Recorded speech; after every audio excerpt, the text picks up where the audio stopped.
The hardest part about turning 80 isn't the aches or the forgetting things. It's the quiet. It's the realization that I built this fortress, this perfect life, but I left the doors locked to the people who mattered most.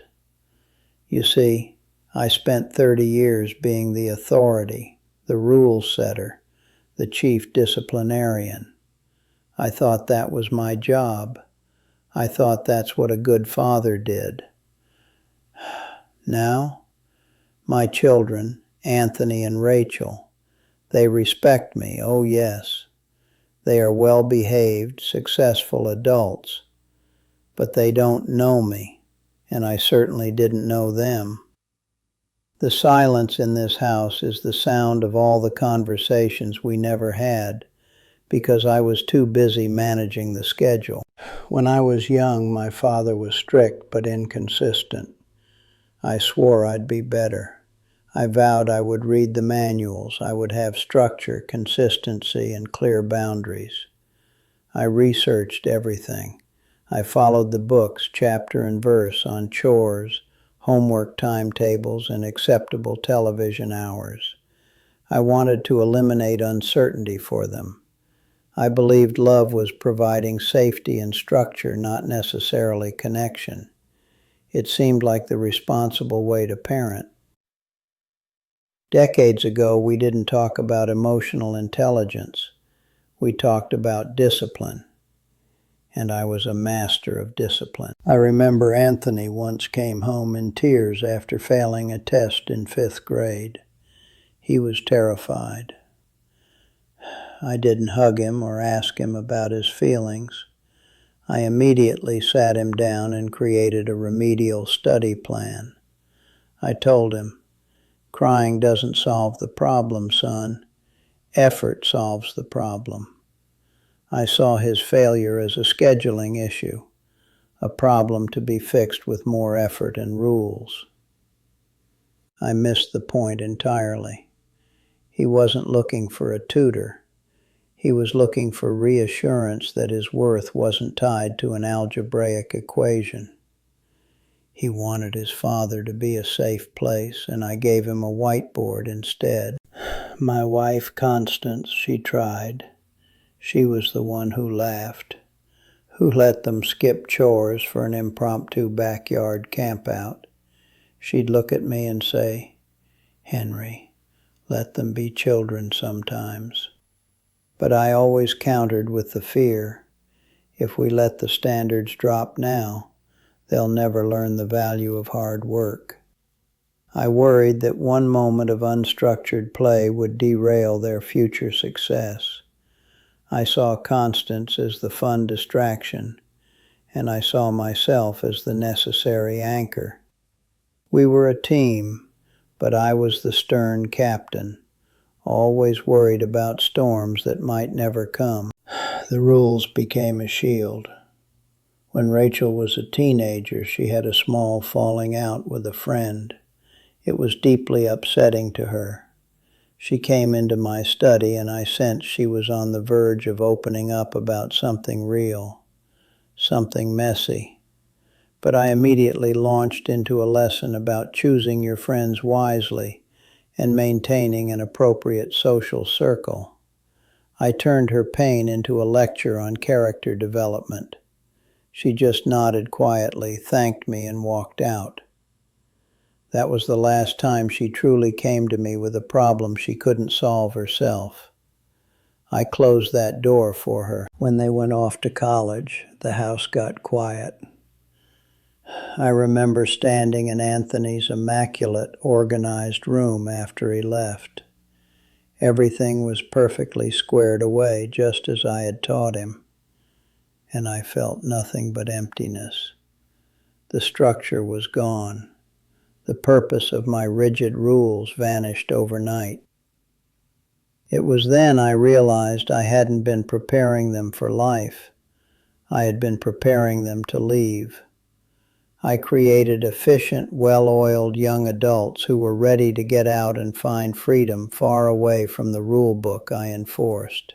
The evidence of my failure wasn't dramatic.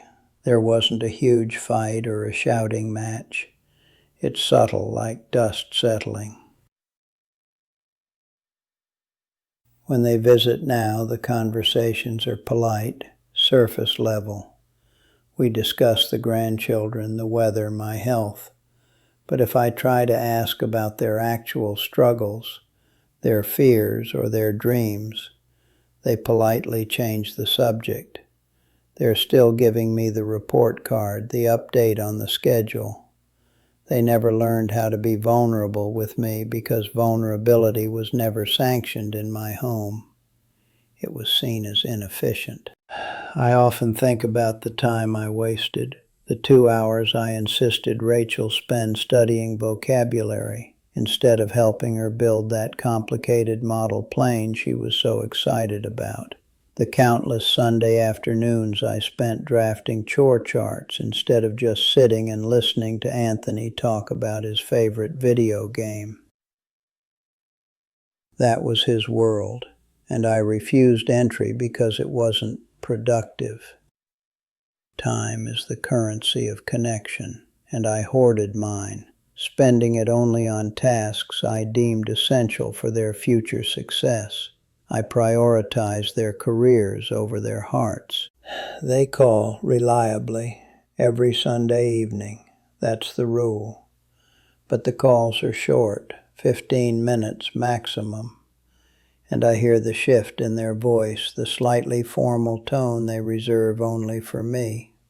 I see my grandchildren, but I'm Grandfather Henry, the man who occasionally asks about their grades, not the one who throws the ball too high or tells silly stories.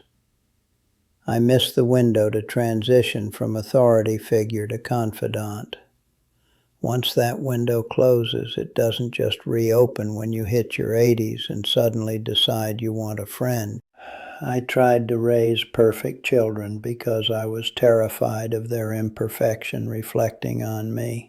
I realized too late that the most important lessons they needed to learn were outside the rule book. How do you recover from humiliation? How do you forgive yourself for a colossal screw-up? I never showed them that side of life because I didn't allow those moments to happen. I taught them how to win, but I completely failed to teach them how to be human. And humanity requires messiness, failure, and the knowledge that someone will still love you when you fall short. So here is the wisdom from 80 years lived and 40 years of failed parenting. Throw the rule book out. Use it as a coaster, maybe. If you have to choose between strict adherence to a schedule and 30 minutes of genuine, silly, unstructured time with your child, choose the 30 minutes. They need to see you fail. They need to see you apologize. They need to hear you say, "I love you," and nothing you could ever do would change that, without immediately following it up with, "But make sure your grades are good." Don't focus on raising good children. Focus on raising connected children. The good part will mostly take care of itself. Connection is the safety net that lasts long after the curfew has been forgotten and the chore charts have yellowed. I got the first part right, the structure, but I missed the second, the heart. I built high walls and I forgot to put in a door. Please, while you still have the chance, let your children see you as a messy, loving friend, not just the CEO of the house. Because when you're sitting here in this chair at my age, you won't wish for one more perfect report card. You'll wish for one more honest laugh.